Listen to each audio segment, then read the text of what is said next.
Assalamualaikum warahmatullahi wabarakatuh. Perkenalkan, nama saya Ahmad Heri Muzaki, mahasiswa Tadris IPS kelas 5C, NIM 1201193129. Adik-adik, mari kita bahas pembahasan materinya. 1. Definisi dari konsep dasar ilmu ekonomi. Kata ekonomi berasal dari bahasa Yunani, yaitu ekonomia, yang terdiri dari kata oikos berarti rumah tangga dan logos berarti aturan. Jadi, ekonomia diartikan sebagai aturan atau manajemen dalam rumah tangga. Pemikiran Yunani inilah yang nantinya dikembangkan para ahli untuk mendefinisikan ilmu ekonomi.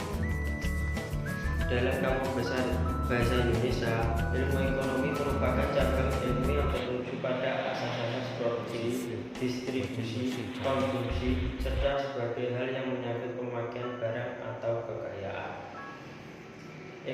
Ilmu ekonomi juga sering diartikan sebagai ilmu pengetahuan tentang kegiatan manusia dalam memenuhi kebutuhan hidupnya. Konsep dasar ilmu ekonomi sebenarnya berkaitan dengan 4 aspek, yaitu kegiatan ekonomi, prinsip dan motif ekonomi, tindakan ekonomi, serta metodologi ilmu ekonomi.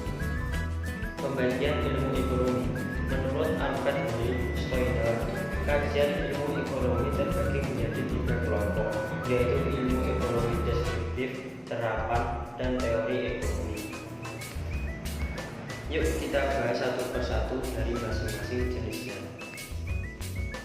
1. Ilmu ekonomi deskriptif. Sesuai namanya, ilmu ekonomi ini akan memberikan deskripsi tentang data-data yang menggambarkan kekayaan atau fenomena yang terjadi.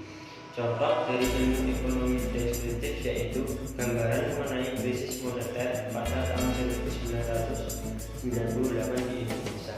2. Ilmu ekonomi terapan. Ilmu ekonomi terapan berkaitan dengan pemanfaatan ekonomi secara praktis oleh individu atau kelompok dalam mengambil kebijakan, pedoman atau standar dengan tujuan mengatasi masalah ekonomi tertentu. Contoh ilmu ekonomi terapan yaitu kegiatan ekonomi yang berlangsung di perusahaan, ekonomi moneter, ekonomi perbankan, dan lain-lain. 3. Ilmu ekonomi teori. Ilmu ekonomi teori berupa menjelaskan pengertian dan hubungan sebab akibat serta cara kerja sistem perekonomian, yaitu ilmu ekonomi ini berlandaskan pada hasil observasi terhadap aksi dan reaksi kegiatan ekonomi dalam kehidupan masyarakat. Pada perkembangannya, ilmu ekonomi teori terbagi menjadi 2 jenis, yaitu teori ekonomi makro dan teori ekonomi mikro. Yuk mari kita simak penjelasan mengenai teori ekonomi makro dan teori ekonomi mikro. Teori ekonomi makro membahas kegiatan ekonomi secara menyeluruh. Analisisnya bersifat global dan berfokus pada permasalahan sistem perekonomian secara keseluruhan.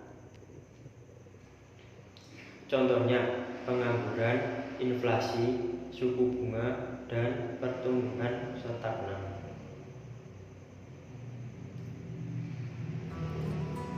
Teori ekonomi mikro membahas perekonomian dalam ruang lingkup kecil atau khusus. Misalnya, teori ekonomi mikro ini mempelajari perilaku individu, rumah tangga, perusahaan dalam membuat keputusan untuk mengalokasikan sumber daya yang terbatas.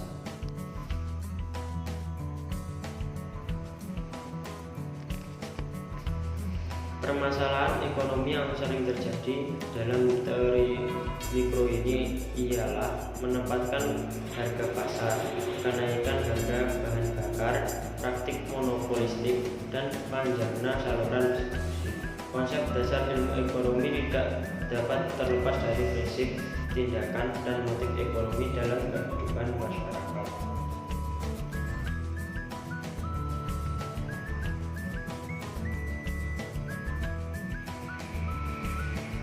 Satu, prinsip ekonomi dalam prinsip ekonomi, yaitu manusia dalam memenuhi kebutuhannya akan berusaha mencapai hasil sebesar-besarnya dengan pengorbanan sekecil mungkin. Jadi dia akan meminimalisir modalnya untuk memperoleh hasil yang sebesar-besarnya. Dua, tindakan ekonomi. Tindakan ekonomi diartikan sebagai upaya untuk memperoleh keuntungan sebesar-besarnya dengan melandaskan prinsip. Upaya ini diajukan untuk mengatasi rasa kurang makmur dan keinginan menjadi makmur. Jadi kita menjadi lebih hebat. Contoh tindakan ekonomi yang berlandaskan prinsip ekonomi yaitu ibu rumah tangga yang membeli beras di pasar tradisional karena harganya lebih murah dibandingkan di supermarket besar. 3. Motif ekonomi. Motif ekonomi merupakan hal-hal menjadi penyebab masyarakat melakukan tindakan ekonomi. Contoh-contoh motif ekonomi yang ada dalam kehidupan sehari-hari di antaranya: 1. Keinginan menjadi makmur. 2. Memperoleh penghargaan. 3. Motif sosial ingin menolong sesama. 4. Menaikkan status sosial. 5. Motif untuk bertahan hidup dan diterima di lingkungan masyarakatnya.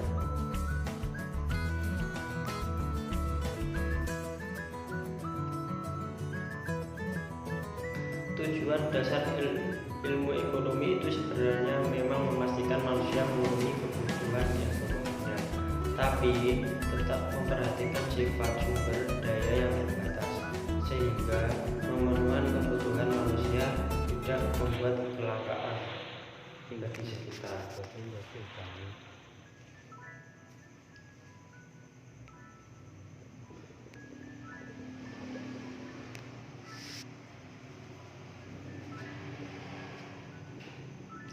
Jadi inti dari konsep dasar ilmu ekonomi itu sendiri ialah membahas tentang bagaimana caranya tidak terjadi kelangkaan sumber daya saat manusia memenuhi kebutuhan sehari-harinya.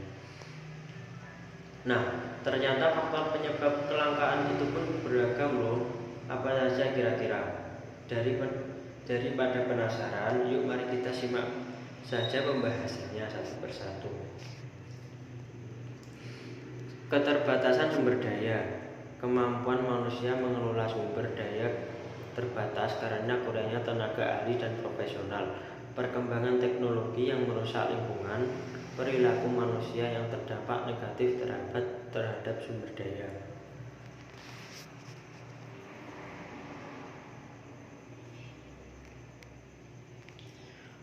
Pendapatan nasional rata-rata Indonesia tergolong rendah. Akibatnya, tabungan dan investasi sangat rendah. Kurangnya tanggung jawab pengusaha dalam mengelola sumber daya yang ada. Kekurangan lingkungan baik di darat maupun di laut karena kelalaian dan kesalahan manusia. Peningkatan jumlah penduduk dan kemajuan peradaban.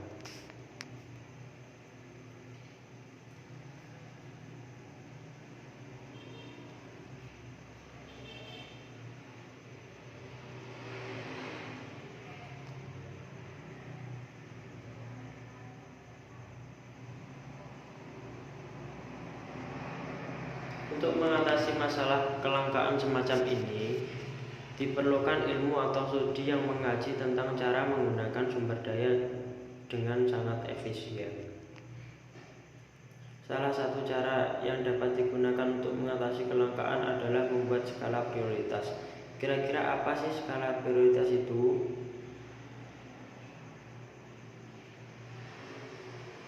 Skala prioritas adalah suatu daftar bermacam-macam kebutuhan yang disusun berdasarkan tingkat kepentingannya, yaitu dari yang paling penting sampai dengan kebutuhan yang dapat ditunda pemenuhannya. Dalam membuat skala prioritas juga terdapat beberapa hal yang harus diperhatikan, yakni 1. Tingkat urgensi, 2. Kesempatan yang dimiliki, 3. pertimbangan masa depan, 4. Kemampuan diri. Sekian dan terima kasih dari saya. Kalau ada kurang lebihnya, saya mohon maaf.